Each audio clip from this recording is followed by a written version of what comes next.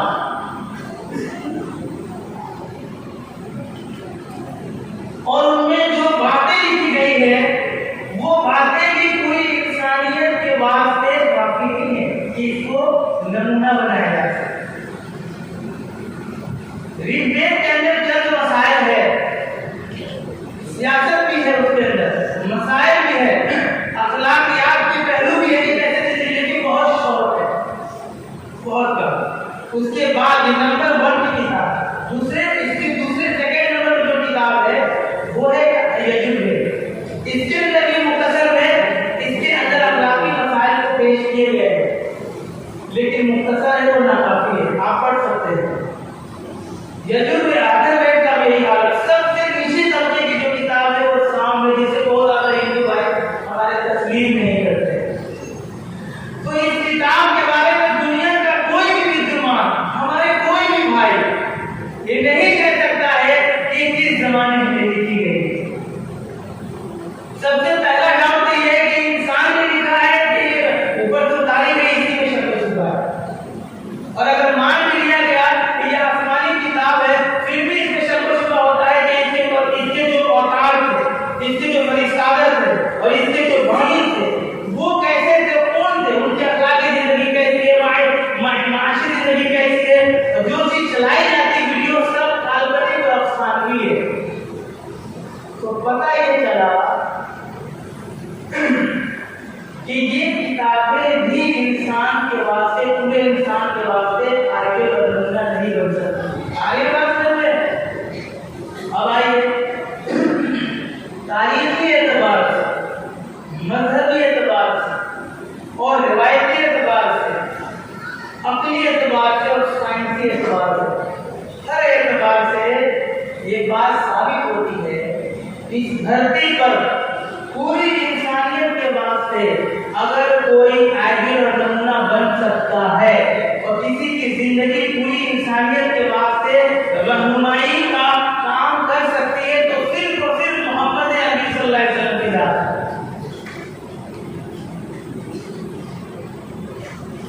اور جو کتاب پوری انسانیت کی رہنمائی کر سکتی ہے وہ کتاب صرف اور صرف قرآن مجید ہے. یہ ایسا نہیں کہ وہ کہتے ہیں اپنے اپنے دہی کے بارے میں کون کہتا ہے کہ سر آتے بھائی، لیکن میں صرف ردو پہ کٹو ہو کر کے بات نہیں کر رہا ہوں اور میں مذہب کی طرفداری نہیں کر رہا ہوں. میں نے کہا کہ ہر اعتبار سے، سائنسی اعتبار سے، عقلی اعتبار سے، مذہبی اعتبار سے، روایتی اعتبار سے، جرائتی اعتبار سے، ہر اعتبار سے آپ تحقیق کر لیجئے اس دھرتی پر صرف اور صرف ہمارے نبی کریم صلی اللہ علیہ وسلم کی زندگی ہی ایسی ہے جس کو فالو کیا جاتا ہے.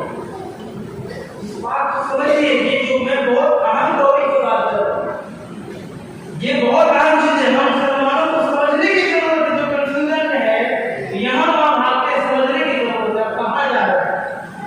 کیا آپ ہیرا کو چھوڑ کر کے کنکر پتھر کی طرف جا رہے ہیں؟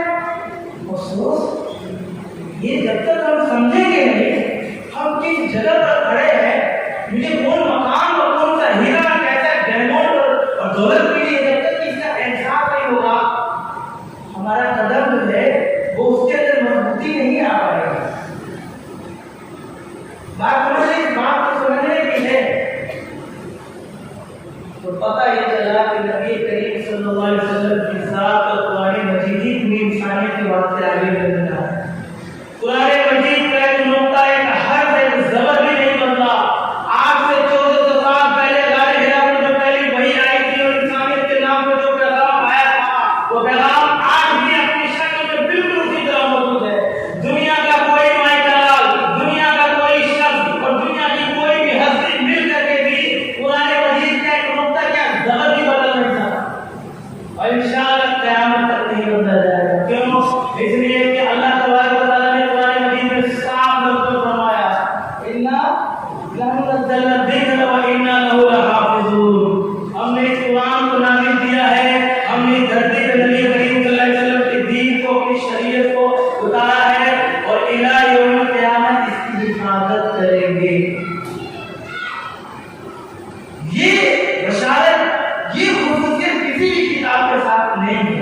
اللہ نے خود ذمہ داری لی ہے۔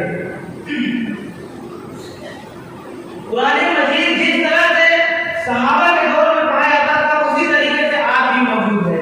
یہاں تک کہ نبی کریم صلی اللہ علیہ وسلم کیسے چلتے تھے، کیسے اٹھتے تھے، کیسے بیٹھتے تھے، صحابہ کو کب نصیحت کی، یہاں تک کہ نبی کریم صلی اللہ علیہ وسلم کس جگہ پہ مسکرا دیے، آپ کا آئیبرو یہ منہ کیسا تھا، آپ جب ہنستے تھے تو کون، آپ جب غصے کی حالت میں ہوتے تھے تو کون سی نظر بڑھتی تھی، آپ جب چلتے تھے تو کس طرح چلتے تھے، آپ بیٹھتے تو آپ کا ناک کیسا ہوتا تھا، آپ جب کسی سے بات کرتے تھے تو کیسے۔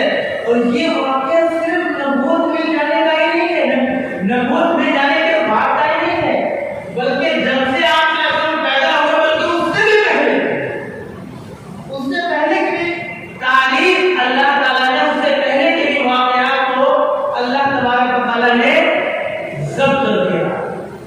آپ کا گھرانہ کیسا تھا، کس قبیلے میں پیدا ہوئے، کس خاندان میں پیدا ہوئے، کدھر سے پیدا ہوئے، اس کا روح کیا تھا، دیوار کیسی تھی، وہ کس طرح سے دکھتی تھی، یہ ساری چیزیں بالکل قرآن مجید، یہ ساری چیزیں آج حدیث کی شکل میں ہمارے پاس موجود ہے کہ نہیں؟ جس کو نبی کریم صلی اللہ علیہ وسلم کا ایلبم دیکھنا ہو، جس طریقے سے آپ اپنے آپ کی تصویر کلک کر کے کلک کر کے آپ جمع کر لیتے ہیں، اس طریقے سے نبی کریم صلی اللہ علیہ وسلم کی تحریری ایلبم شمائل ترمذی میں موجود ہے۔ حضرت عیسیٰ ابن سودا رحمۃ اللہ علیہ جو صاحب ترمذی ہے، ترمذی کے رہنے والے، ترمذی شریف کے مصنف ہیں، انہوں نے کتاب لکھی ہے شمائل ترمذی، یہ نبی کریم صلی اللہ علیہ وسلم کا ایلبم ہے۔ یہ خصوصیت دنیا کے کسی بھی نبی کے ساتھ یہ نہیں آگے پیش آئی اور ان کو یہ خصوصیت نہیں دی گئی۔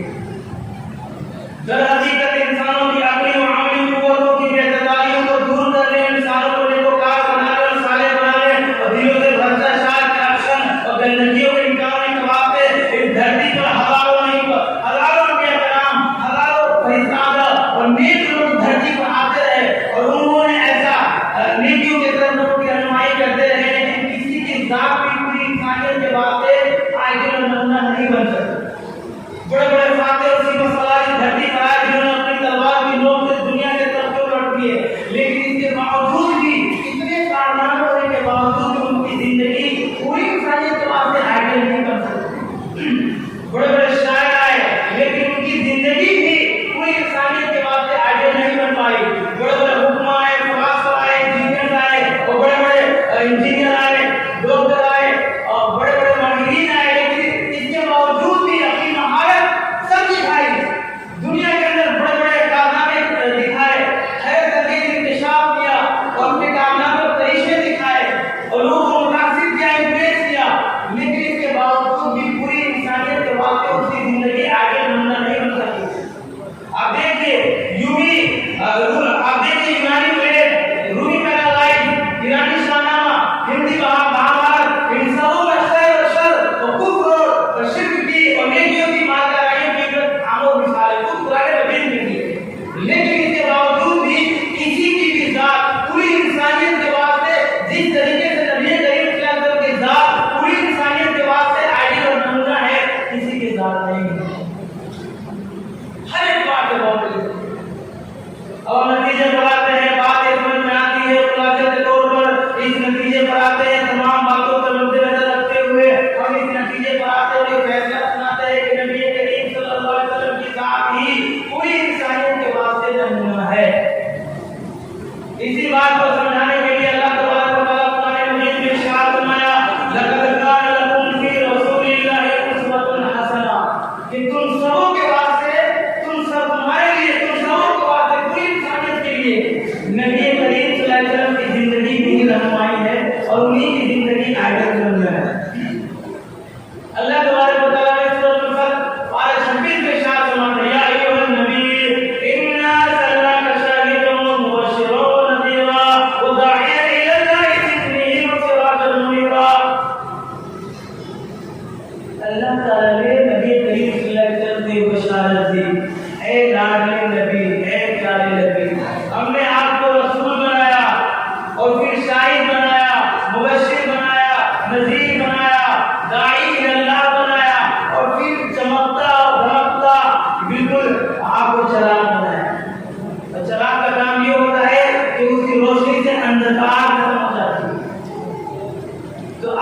زندگی کو ایسا بنائے۔ اللہ تعالیٰ نے دوسری جگہ ارشاد فرمایا اسی بات کو سمجھانے کے لیے کہ آپ پوری انسانیت کے واسطے پیغامبر ہے، ذرا سمجھنے کی ہے۔ فرمایا سورہ مائدہ کے اندر اللہ تعالیٰ کو ارشاد فرمایا آیت نمبر 6 میں یا ایھا الرسول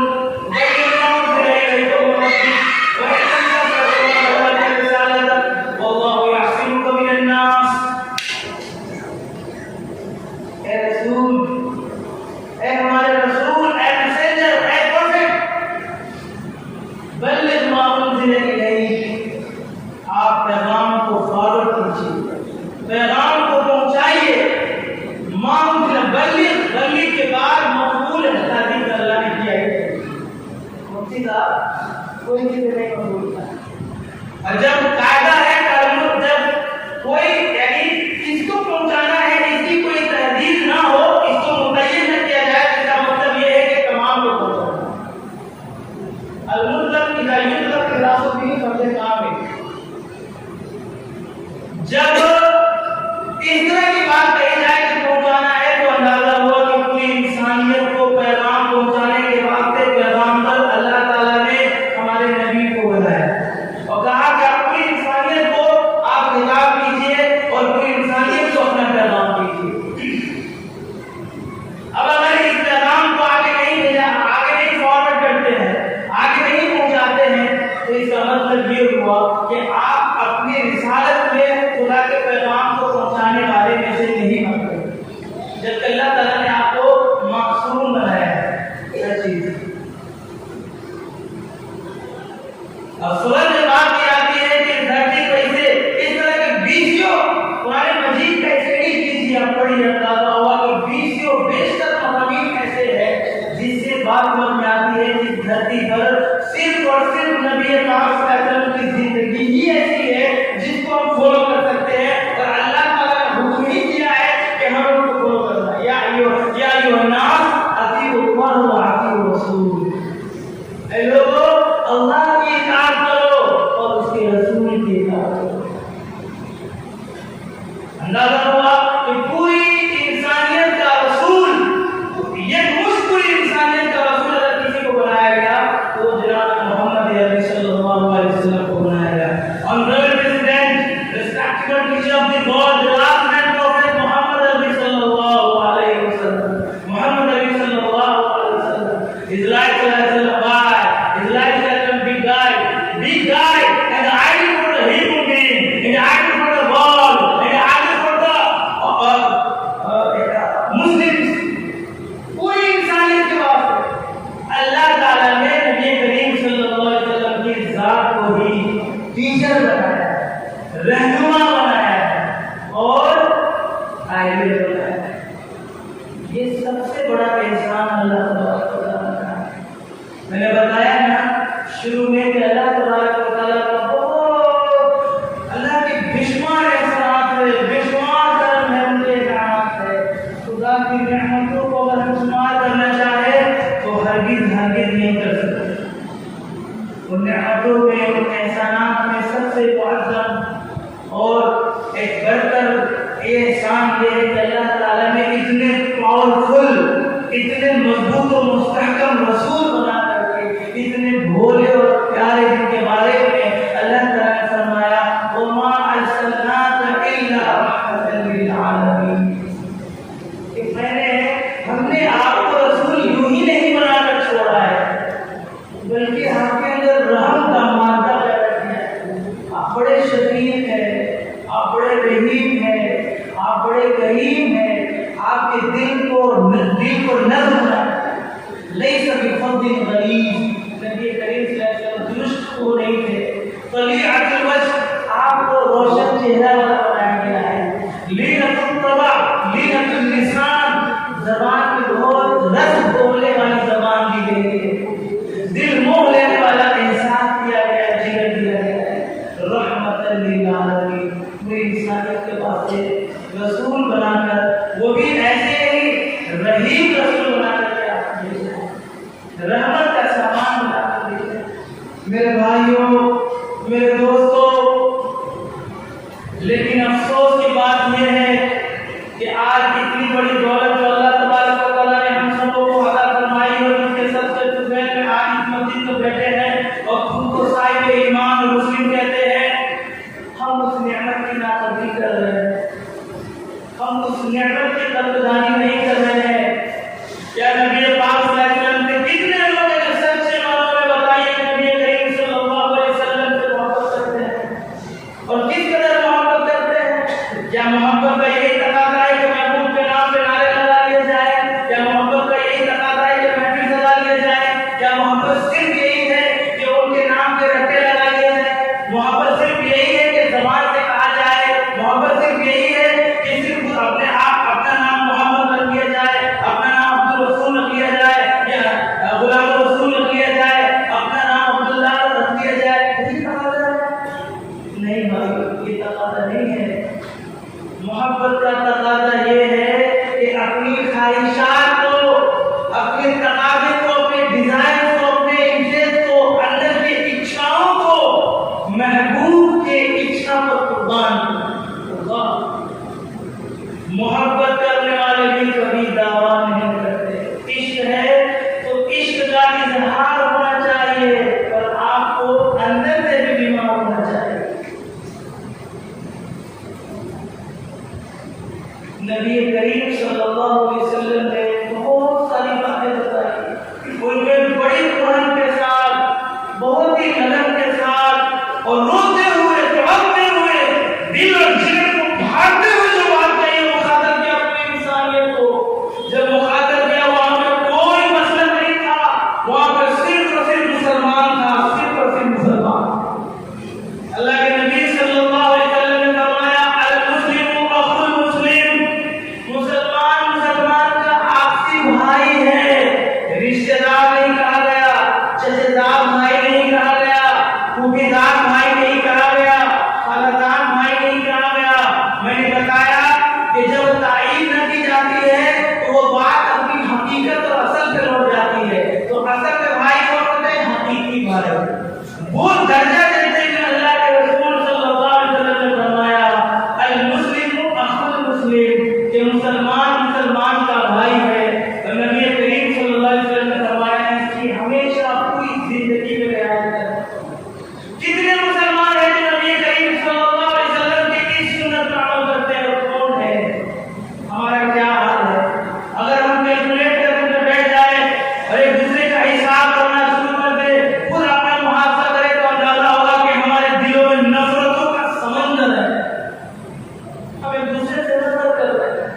صحابہ کا حال یہ تھا کہ ان کو دیکھ کر نبی کریم صلی اللہ علیہ وسلم نے یہ ارشاد فرمایا کہ المؤمن کالبنیان المرصوص،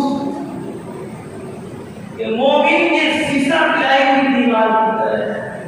ہمارا حال یہ ہے کہ ہم ایک بھائی سے جلتے ہیں، دوسرے بھائی سے حسد کرتے ہیں، دوسرے بھائی سے دور ہونے کی کوشش کرتے ہیں، اپنے ہی خلاف تلوار اٹھانے کی کاوشیں کر رہے ہیں، اپنے ہی خلاف باتیں بنانے اور شریعت رکھنے کی ہم کوششیں کر رہے ہیں، پلاننگ کر رہے ہیں۔ نبی کریم صلی اللہ علیہ وسلم نے ارشاد فرمایا المؤمن کجسد الواحد، المسلم کجسد الواحد، اذا اشتكى عضو تداعى له سائر الجسد بالسائر والحمى۔ نبی کریم صلی اللہ علیہ وسلم نے ارشاد فرمایا اے مسلمانوں کام کرو اور سنو، سب کو سننا پڑے گا۔ یہ وہ بات ہے جو سب کو سننی پڑے گی اور دل و دماغ میں کو بیٹھانی ہوگی۔ یہ میرا پیغام ہے، یہ دینی پیغام ہے، جو سے تقاضا ہے یاد رکھنا اس نصیحت کو دل و دماغ میں بٹھا رکھنا اور کبھی بھی اس کو اپنے اندر سے نہیں نکالنا، اپنے تن سے کبھی جدا ہونے نہیں دینا۔ ادھر تک المسلم کجسد الواحد، مسلمان ایک جسم کی طرح ہے، ایسا جسم کہ جس طرح جسم کے کسی ایک حصے میں اگر کہیں سے تکلیف ہو جاتی ہے تو اس تکلیف کی وجہ سے پورا جسم بخاکی اور بخار کا شکار ہو جاتا ہے۔ تو یاد رکھنا کبھی بھی اپنے اندر انتشار نہیں آنے دینا، کبھی بھی اختلاف برپا نہیں کرنا، بھائی بھائی ہو کر کے رہنا۔ یہ سب سے بڑا پیغام تھا، یہ سب سے بڑا میسج تھا، یہ سب سے بڑا اللہ کے رسول صلی اللہ علیہ وسلم نے ہمیں ہدایت دی، ہمیں سمجھایا اور بتایا کہ فرقوں میں نہیں بٹنا، فرقوں میں کبھی نہیں جانا۔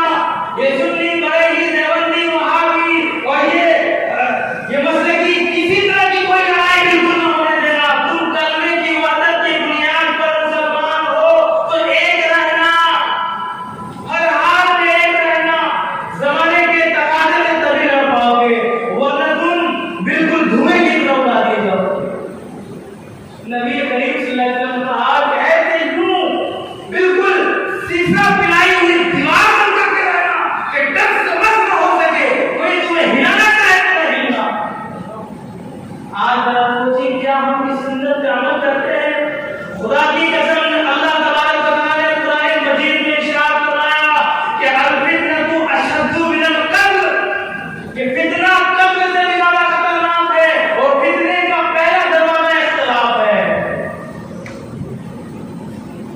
تو سب سے بڑا پیغام، سب سے بڑی ہدایت اللہ کے نبی صلی اللہ علیہ وسلم نے ہم سب کو دیا، وہ یہ پیغام دیا کہ تمہیں متحد ہو کر کے رہنا ہے، ایک بن کر کے رہنا ہے، کوئی اختلاف نہیں، اور کوئی کسی طرح کے مسئلے کی بات نہیں چلے گی، تم کلمے کی وحدت کی بنیاد پر ایک ہو، جب تمہارا قبلہ ایک ہے، جب تمہارا رسول ایک ہے، جب تمہارا اللہ ایک ہے، تمہاری شریعت اور دین اسلام ایک ہے، تمہاری کتاب ایک ہے، تمہارا خانہ کعبہ ایک ہے، سب کچھ جب ایک ہے تو تم کیوں ٹولی میں بٹ گئے، کیوں فرقوں میں بٹ گئے؟ ہر کس نہ ہونا نصیحت کر رہا ہے۔ اللہ تبارک و تعالی نے ارشاد فرمایا وَاعْتَصِمُوا بِحَبْلِ اللَّهِ جَمِيعًا وَلَا تَفَرَّقُوا، وَاعْتَصِمُوا بِحَبْلِ اللَّهِ، اللہ نے حکم دیا وَاعْتَصِمُوا، پکڑو تھامے ایسے رسی کو پکڑے رہو، وَاعْتَصِمُوا بِحَبْلِ اللَّهِ، بِحَبْلِ اللَّهِ جَمِيعًا وَلَا تَفَرَّقُوا، اے مسلمان تم سب کے سب اللہ کی رسی کو مضبوطی سے پکڑ لو، اور فرقہ پرستی میں بالکل بھی نہ پھنسنا، اور منتشر نہ ہونا، انتشار اور اختلاف کی زد میں نہ آنا، ایک رہنا، ایک رہنا۔ ہم میں سے کتنے مسلمان ہیں خود تو کہتے ہیں کہ ہم نبی کے عاشق ہیں، خود تو کہتے ہیں کہ نبی کے دیوانے ہیں، ذرا سوچئے کہ قیامت کے دن جب اللہ تبارک و تعالیٰ اور ان کے رسول محمد عربی صلی اللہ علیہ وسلم تقاضا کریں گے کہ ہماری امتی کیسی ہے، اور ان کو لائی جائے اور انہوں نے کون سا کام کیا تو کیا ہم پھر کے واجب کو پیش کریں گے؟ کیا اللہ کے نبی فرقہ بھیجیں گے؟ اللہ اکبر، اللہ اکبر۔ اس دور پر حالات میں عالم اسلام کے مسلمانوں کی حالت نہایت افسوسناک اور غمگین ہوتی جا رہی ہے، ہر طرف سے مسلمانوں کے خلاف سازشیں ہو رہی ہے، دنیا کا کوئی خطہ عالمی سطح پہ، ملکی سطح پہ نہیں بلکہ عالمی سطح پہ پلاننگ کی جا رہی ہے مسلمانوں کے خلاف۔ آپ دیکھ لیجیے امریکہ ہو یا چین ہو یا روس ہو یا چائنا ہو یا جرمن ہو یا کینیڈا ہو یا خود آپ کا دیش ہندوستان ہو، کہیں بھی مسلمان کوئی گوشہ، دنیا کا کوئی خطہ اور دنیا کا کوئی گوشہ ایسا خالی نہیں ہے جہاں مسلمانوں کے خلاف سازشیں رکھی جا رہی ہو، اور سازش ہونا تو دور کی بات ہے، مسلمانوں کے اوپر ہمارے اور آپ کے اوپر اتیاچار کیا جا رہا ہے، ظلم و بربریت قائم کی جا رہی ہے۔ سوال ہوتا ہے کہ وہ مسلمان جو پوری زمین پر سب سے افضل اور مبارک ہے، وہ مسلمان جن کے طرف کوئی بھی نہیں ہے، وہ مسلمان جن کا حال یہ تھا کہ کبھی دریا اور سمندروں پہ حکمرانی تھی، وہ مسلمان جو کبھی تخت و تاج پر انتظار تھا اور ساری حکومتیں ان کے قبضے میں تھی، اب دنیا پر نگاہ ڈالیے اور دنیا کا ہر حساب لگائیے، آپ کو معلوم ہوگا کہ دنیا کا کوئی ایسا ملک اور کنٹری ہے ہی نہیں ہے جہاں پر مسلمانوں کے قلعے موجود نہ ہو۔ یہ اس بات کی علامت ہے، یہ شہادت اور وٹنس ہے، یہ گواہی پروف کرتا ہے کہ دنیا کے اندر تخت و تاج پر جن کا راج رہا ہے مسلمانوں کا وہ حال تھا کہ مسلمان جب یہ نکلتے تھے ماورا النہر ہوتے ہوئے جب نکلتے تھے، وہ خراسان اور ماورا النہر اور بڑے صغیر کے علاقے سے اور ساحل سمندر ہوتے ہوئے جب نکلتے تھے، یورپ کے کلیساؤں سے ان کا گزر ہوتا تھا، تو یورپ کے کلیساؤں میں ان کے روب اور دبدبے اور ان کے احترام اور استقبال میں کلیساؤں میں بھی گھنٹی بند کر دی جاتی ہے۔ وہ حال تھا کہ ایک قوم آ رہی ہے، کہ مسلمان آ رہے ہیں، ان کا استقبال کرو۔ یہی وجہ کہ علماء اقبال نے انہی باتوں کو سمجھاتے ہوئے کہا، اپنے شعر میں کہا کہ مغرب کی وادیوں میں پوچھی ادا ہماری، تھمتا نہ تھا کسی سے سہراوا ہمارا۔ مسلمانوں کا حال یہ تھا کہ مسلمان جہاں جاتے تھے اپنے محبت کے ساتھ، ایسا نہیں کہ زبردستی کر کے، محبت کے ساتھ اپنا اس جگہ کو فتح کر کے آتے تھے، اور مسلمانوں کا احترام ہوتا تھا۔ لیکن آج کیا وجہ ہے کہ کیا معاملہ ہے، واقعہ کیا ہے، وہ کیا حقیقت ہے، وہ ریزن کیا ہے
گرتے ہوئے دکھائی دے رہے ہیں، وجہ سے یہ ہے جب سے ہم نے اپنے اندر سے اتحاد کو نکال کر پھینک دیا، جب سے ہم نے انتشار کو گلے میں لٹکا دیا، جب سے ہم نے اختلاف کو اپنا لیا، اسی دن سے ہماری قوت ٹوٹ گئی۔ یاد رکھیں، اسی دن سے پستی ہمارا مقدر ہوتے رہ گئی۔ ہم ذلت و خالی کی امید، ذلت و پستی کی امید کھائی کے طرف چلے جا رہے ہیں۔ جب سے پھر قواعد میں چلے گئے، جب سے ہم فرقہ پرستی میں چلے گئے، اور جب سے ہم نے مسلک کی بات کرنے لگے، اور جب سے ہم نے شیعہ سنی، اور جب سے ہم نے شافعی، حنبلی، مالکی اور حنفی اور یہ بریلوی بندی کرنے لگے، تب سے ہم برباد ہونے لگے، برباد ہونے لگے۔ یہ بات اگر آج نہیں سمجھے گے تو یاد رکھیے وہ وقت دور نہیں ہے کہ جب اس زمین پر، اس دھرتی پر بھی آپ کا رہنا محال ہو جائے گا، پھر یہاں آپ نہیں رہ پائیں گے۔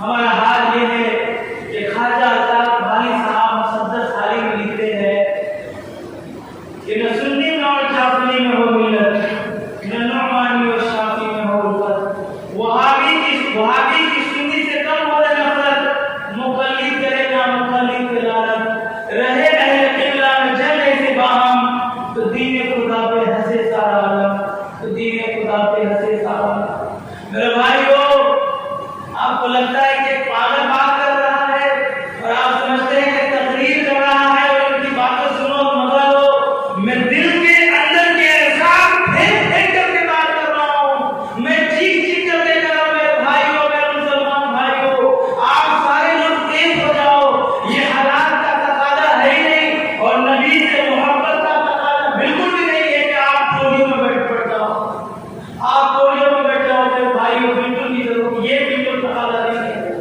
آج بڑے بڑے فتنے اس طرح جہنم کے بڑے بڑے فتنے ایسے ہیں جو اس وقت جہنم کے شور کے معنی بھڑس رہے ہیں، اور پورے کے پورے عالم اسلام کو خاکستر کرنا چاہتے ہیں، جلا کر راکھ کرنا چاہتے ہیں۔ صحابہ کرام رضوان اللہ تعالی اجمعین کی زندگیوں میں پانی پھیر دینا چاہتے ہیں۔ میرے بھائیو، اس کو بچانے کے لیے، اسے بچانے کے لیے نبی کریم صلی اللہ علیہ وسلم کی تعلیم کی حیثیت کو اور ان کے حدیثوں کو، صحابہ کرام رضوان اللہ تعالی اجمعین کے کارنامے کو اگر بچانا ہوگا تو یاد رکھیے متحد ہونا پڑے گا۔ میرے بھائی، آپ کو متحد ہونا پڑے گا کہ آپ کا ضمیر گوارا نہیں کرتا ایک بھائی کو صرف مسلمان ہونے کی حیثیت سے مار دیا جاتا ہے، ایک شخص کو مسلمان ہونے کی حیثیت سے اس کو تکلیف دی جاتی ہے، اور وہاں پر یہ نہیں پوچھا جاتا کہ کس مسلک سے یہ تعلق رکھتا ہے، وہاں پر ہمارا ضمیر گوارا نہیں کرتا۔ میرے بھائیو، واقعہ کو دیکھیں اور عبرت سیکھیں، عبرت لے۔ ہمیں ایک ہو جانا چاہیے، دنیا کی ساری قومیں ایک ہو چکی ہے، ہم کیوں دو ہیں؟ ہم کیوں دو ہیں؟ ہمیں ایک ہونا چاہیے۔ میں کہیں جا رہا تھا، سفر کر رہا تھا، اور سفر ہمارا ایسا تھا کہ اس میں چند شرابی نے ہمارے ساتھ بدتمیزی کی۔ میں نام نہیں بتاؤں گا، ٹرین کا واقعہ ہے، میرے ساتھ بدتمیزی کی۔ لکھنؤ سے میں جا رہا تھا پٹنہ، اس نے ہمارے ایسی شناخت کی اور ایسی گالیاں دی، مجھے لگ رہا تھا کہ مجھے زندہ نہیں چھوڑے گا، اور اس ٹرین کے اندر مجھے ایسا لگ رہا تھا کہ کوئی مسلمان ہے نہیں، شبیہ ایسا لوگ بنائے ہوئے تھے۔ اب اگر مجھے مار کے بھیج دیا جاتا، وہ جب مجھ پر اتیاچار کر رہا تھا یا مجھے گالی دے رہا تھا، تو یہ مجھے نہیں پوچھ رہا تھا کہ تو بریلی ہے یا دیوبندی ہے، تو وہابی ہے یا سنی ہے، تو شافعی ہے یا مالکی ہے، تو حنبلی ہے یا تو حنفی ہے، بالکل بھی ان سے نہیں پوچھا جائے گا۔ بھائی، بالکل بھی نہیں۔ آج کلمے کی وحدت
کسی طرح کا کوئی اختلاف نہیں کریں گے.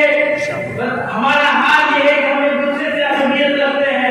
ہمارا حال یہ ہے کہ ایک دوسرے سے کینہ رکھتے ہیں, ایک دوسرے کی غیبت کرتے ہیں. جبکہ غیبت کے بارے میں کہا گیا کہ الغیبۃ اشد من الزنا, کہ غیبت یہ زنا سے بھی زیادہ خطرناک ہے. ذرا سوچئے, اپنے ہی بھائی کے بارے میں آپ اتنا برا خیال رکھتے ہیں, اتنے برے ہو گئے ہیں کہ آپ اپنے ہی بھائی کے بارے میں اتنا برا خیال رکھتے ہیں, اس کے خلاف شریعت کرتے ہیں, اس کے پیچھے باتیں کرتے ہیں. خدا کی قسم, جب نبی کریم صلی اللہ علیہ وسلم کو جب یہ اعمال کی پوری رپورٹ پیش کی جائے گی قیامت کے دن, تو یہ کہا جائے گا کہ ہماری امتی کو لائے جاؤ, اور آپ کو یہ امید ہوگی کہ سب ایک ہو کر کے آئیں گے, بالکل سیدھا پلائیں گی دیوار کی طرح آئیں گے, اور ہم ٹولیوں میں بٹ کر کے جائیں گے. تو بتائیے ہمارے نبی صلی اللہ علیہ وسلم کو کتنی اذیت ملے گی, کتنی تکلیف ہوگی. کیا یہی محبت کا تقاضا ہے؟ کیا یہی محبت کے آداب اس کے تقاضے ہیں؟ بالکل بھی نہیں, بالکل بھی نہیں. تو ہم سچے معنوں میں نبی کریم صلی اللہ علیہ وسلم سے محبت کرتے ہیں, بولیے الحمدللہ. اور اس محبت کا ثبوت پیش کریں گے انشاءاللہ. کیسے کریں گے پیش؟ ہم ایسے کریں گے کہ انشاءاللہ آپ سے جو بھی مطلب یہ اختلاف ہے, ہم نہیں کہتے کہ آپ فلاں ہو جائیے, آپ جنا ہو جائیے, آپ فلاں مسلک میں آ جائیے, جن مسلک میں آ جائیے, یہ کوئی تقاضا نہیں ہے. ہم جو کہنا چاہتے ہیں وہ یہ کہہ رہے ہیں, وہ یہ پیغام دے رہے ہیں کہ آپ ایک ہو جائیں, آپ ایسے ایک ہو جائیں کہ جب ایک بھائی کو تکلیف ہو تو آپ کو بھی تکلیف ہو. آپ کلمے کی وحدت کی بنیاد پر ایک ہو جائیے, آپ مسلک میں تبدیل کیجیے, آپ رہیے اپنے مسلک پہ. ہم سب کو کہہ رہے ہیں, لیکن مسلمان ضرور بن کے رہیے. اور مسلمان کے بارے میں کہا گیا کہ المسلم کجسد الواحد اذا اشتكى عضو تداعى له سائر الجسد بالسهر والحمى, کہ مسلمان ایک جسم کی طرح ہے کہ جس طرح انگلی میں اگر تکلیف ہو جائے تو پورا جسم بے تاب ہو جاتا ہے, اس طرح سے کسی بھائی کو تکلیف پہنچے تو ہم دوڑ کے جائے. کوئی پیاسا ہو تو اس کے پاس جائے, کوئی تڑپ رہا ہو تو اس کے پاس جائے. ایسے اسی باتیں سمجھنے کو آئی ہے رپورٹ کے لیے, ایک بھائی صرف مسلک کو لے کر کے اس طرح سے وہ بے اختلافی زنجیروں میں جکڑے ہوئے ہیں کہ گھر کی دوسری دیوار ہے وہ دوسرے مسلک کی ہے, اور پہلی دیوار یہ دوسرے مسلک کی ہے. وہ شخص بن جاتا ہے, یہ شخص دیکھنے بھی نہیں جاتا کہ ہمارے مسلک کا نہیں ہے. استغفراللہ. کیا نبی کریم صلی اللہ علیہ وسلم نے ایسی تعلیم دی, مسلک کی بات بتائی؟ بالکل بھی نہیں. اللہ کے نبی نے تو کہا مسلمان بن کر رہو, ورنہ حالات اتنے پیچیدے ہو جائیں گے کہ تمہارے لیے دھرتی بھی تنگ کر دی جائے گی. بہت سی بات اشارے میں کر رہا ہوں. اگر آج آپ ایک نہ ہوئے تو یاد رکھ لیجیے کون آئے گا کہ جہاں پر آپ کھڑے ہیں وہاں سے نکال دیے جائیں گے. آپ کے خلاف ایسے سازشیں کی جائے گی کہ آپ کا وجود ہی باقی نہیں رہے گا. یہ بھوٹ ڈالو سبتا کرو کا یہ پورا جال ہے, آپ کو پھنسایا گیا ہے, بالکل پریندے کی مانند آپ پھنس چکے ہیں. باہر آئیے. میں نے بتایا کہ اس دھرتی پر آئیڈیل اور نمونہ اگر کسی کی زندگی بن سکتی ہے تو صرف نبی پاک صلی اللہ علیہ وسلم کی زندگی بن سکتی ہے. میں نے ہر بات ثابت کر کے رکھا کہ اگر کسی کی زندگی کو فالو کرنے میں نفع ہے اور 100% کامیابی ہے, 100% کامیابی ہے, تو وہ صرف اور صرف نبی پاک صلی اللہ علیہ وسلم کی زندگی میں ہے اور اس کے فرمان میں ہے. نبی کریم صلی اللہ علیہ وسلم نے ارشاد فرمایا, ایک ہو کر رہو, ایک ہو کر رہو, ایک ہو کر رہو. تو ہم رہیں گے تو ایک ہو کر کے. اگر ایک نہ ہوئے تو یاد رکھیے کبھی تعلیم سے آپ موڑ دیے جاؤ گے, کبھی تعلیم سے آپ موڑ دیے جاؤ گے, کسی جرم سے آپ جوڑ دیے جاؤ گے. ہاتھ سے ہاتھ کی زنجیر بنا کر چلیے, اور میں یاد رکھیے دھاگے کی طرح توڑ دیے جاؤ گے, دھاگے کی طرح توڑ دیے جائیں گے. اب اس سے زیادہ بات نہیں بتا سکتے.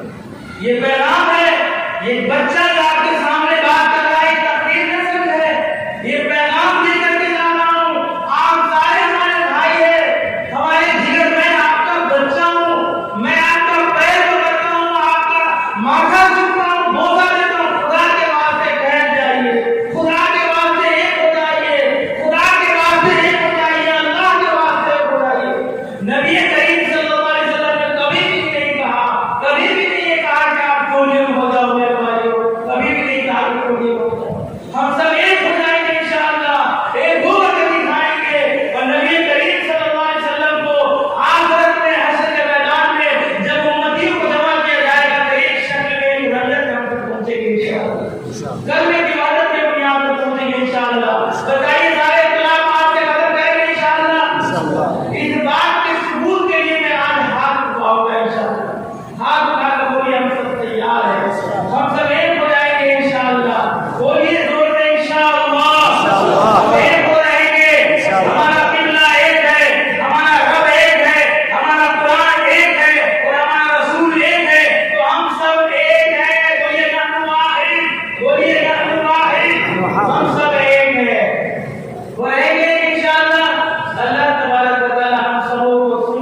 کوئی بات بے سوکھ ہو گئی ہے، یہ پیغام سب کو دیا جا رہا ہے کہ اس دھرتی پہ اور اس دیش میں رہے تو نہایت محبت کے ساتھ، امن کے ساتھ اور پیغام محبت اور پریم کے ساتھ رہے اور ایک ہو کر کے اس طرح رہے کہ ہماری محبت کا پیغام لوگوں تک جائے تو دوسرے بھی دیکھ کر کے سبق سیکھے کہ یہ مسلمان ایسے ہوتے ہیں۔